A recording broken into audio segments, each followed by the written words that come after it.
V zadnjih 7 letih je to meni že 3. vlada in zato lahko naredim še enkrat primerjavo poteka dela in pa doseženega in brez omalovaževanja drugih lahko cenim, da je ta vlada navkljub težkim okoliščinam epidemije zagotovo najbolj operativna in tudi uspešna.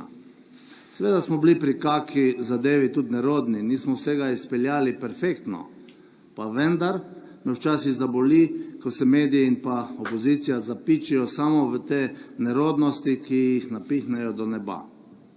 Pri tem pa so potem vsi spregledajo tudi dosežke in pa dobre rezultate, ki smo jih naredili. S tem se namesto optimizma in energije za napredek v družbi ustvarja negativno stanje duha, ki duši naše potencijale in zavira naš razvoj.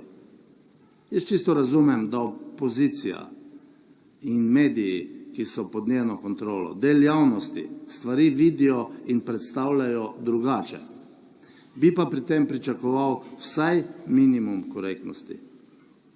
Ne pa, da se zgodi, da javna televizija Slovenije napačno prevaja izjave visokih evropskih predstavnikov in s podnapisi zavaja tiste, ki stvari ne spremljajo dovolj pozorno. Ne samo, da to ni korektno, to je umazano početje.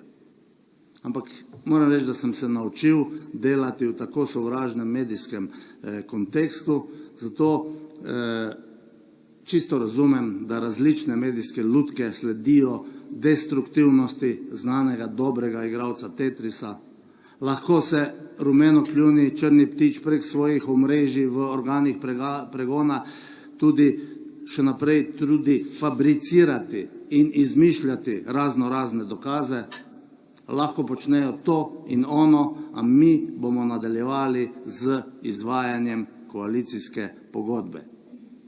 In ne glede na medijski prikaz stvari je dejstvo, da smo pri operativnosti državnih organov, aparatov in predvsem na področju ekonomske razvojne politike dosegli izjemne rezultate, ne glede na okoliščine epidemije, ki že sama po sebi predstavlja svojevrsten izziv. Jaz verjamem, da nekatere to boli.